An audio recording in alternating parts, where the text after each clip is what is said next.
MTV news Kannada ವಾಹಿನಿಗೆ ಸ್ವಾಗತ. ಸನ್ 2024-25ನೇ ಹಂಗಾಮಿನಲ್ಲಿನ ಪ್ರತಿಯೊಬ್ಬ ಕಾರ್ಖಾನೆಯ ಸದಸ್ಯರಿಗೆ ಪ್ರತಿ ವರ್ಷ ರಿಯಾಯಿತಿ ದರದಲ್ಲಿ ಸಕ್ಕರೆ ವಿತರಿಸಲಾಗ್ತಾ ಇತ್ತು.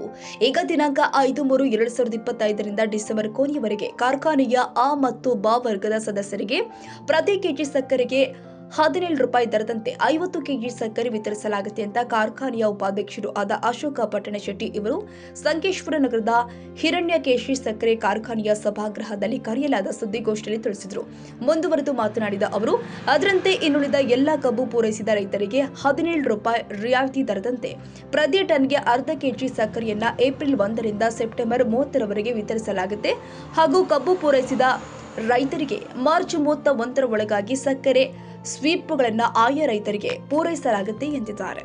ರಿಯಾಯಿತಿ ದರದಲ್ಲಿ ಸಕ್ಕರೆ ವಿತರಿಸಲಾಗುತ್ತಿದ್ದು ಈಗ ದಿನಾಂಕ 5/3/25ರಿಂದ ಡಿಸೆಂಬರ್ ಕೊನೆಯವರೆಗೆ ಕಾರ್ಖಾನೆಯ ಅ ವರ್ಗದ ಸದಸ್ಯರಿಗೆ ಪ್ರತಿ ಕೆಜಿ ಸಕ್ಕರೆಗೆ ಅ ಮತ್ತು ಬ ವರ್ಗದ ಸದಸ್ಯರಿಗೆ ₹17 ಕೆಜಿಯಂತೆ ವಿತರಿಸಲಾಗುವುದೆಂದು ಕಾರ್ಖಾನೆಯ ಆಡಳಿತದಲ್ಲಿ ಈ ಮೂಲಕ ತಮಗೆ ತಿಳಿಯಪಡಿಸುತ್ತದೆ.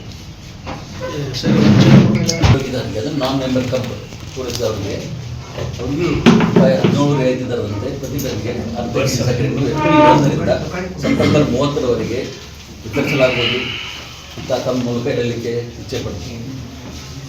ತಾನು 25-26ನೇ ಸಾಲಿನಲ್ಲಿ ಕಬ್ಬು ಕಡಿಯುವ ಹಾಗೂ ಸಾರಿಗೆ ಮತ್ತಿದಾರರ ನೆರೆಹೊರೆ ಕಾರ್ಖಾನೆ ನೀಡುವ ದರದಂತೆ ನಮ್ಮ ಕಾರ್ಖಾನೆಯೂ ಕೂಡ ದರ ನೀಡಲು ಬದ್ಧವಾಗಿದೆ ಎಂದು ತಮ್ಮ ಮೂಲಕ ಹೇಳಲಿಕ್ಕೆ ಇಚ್ಛೆ ಪಡ್ತೀನಿ.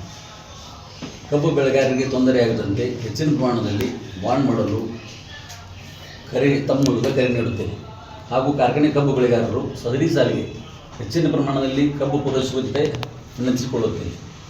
ಸದರಿ ಸಾಲಿನಲ್ಲಿ ಕಾಂಪೋಸ್ಟ್ ಗೊಬ್ಬರದ ದರ ಪ್ರತಿ ಟನ್ನಿಗೆ 1500 ಇತ್ತು ಮೊದಲು. ಈಗ ಅದನ್ನು ಕಳೆದ 1 ತಾರೀಕಿನಿಂದ ₹1000 ದರ ಘೋಷಣೆ ಮಾಡಿ ರೈತರಿಗೆ ಆ ಸೌಲಭ್ಯ ಸದುಪಯೋಗ ತಗೊಳ್ಳಲಿಕ್ಕೆ ಈ ಮೂಲಕ ಹೇಳಲಿಕ್ಕೆ ಇಚ್ಛೆ ಪಡ್ತೀನಿ. 25 ಸಾಲಿನ ಕಬ್ಬು ಪೂರೈಸಿದ ಎಲ್ಲ ಕಬ್ಬು ಬೆಳೆಗಾರರಿಗೆ ಏಪ್ರಿಲ್ 1ನೇ ವಾರದಲ್ಲಿ ಉಳಿದ ಎಲ್ಲ ಕಬ್ಬಿನ ಬೆಲೆಗಳನ್ನು ಸಂದಾಯ ಮಾಡಲಾಗುವುದೆಂದು ಈ ಸಂದರ್ಭದಲ್ಲಿ ಹೇಳಲಿಕ್ಕೆ ಇಚ್ಛೆ ಪಡ್ತೀನಿ.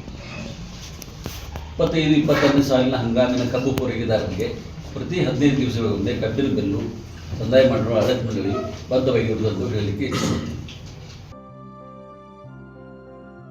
ತಾಜಾ ಸುದ್ದಿಗಾಗಿ ಎಂಟಿವಿ ನ್ಯೂಸ್ 24x7ಗೆ ಸಬ್ಸ್ಕ್ರೈಬ್ ಮಾಡಿ ಮತ್ತು ಬೆಲ್ ಐಕಾನ್ ಅನ್ನು ಒತ್ತಿ. ತಪ್ಪದೇ ಲಿಂಕ್ ಶೇರ್ ಮಾಡಿ.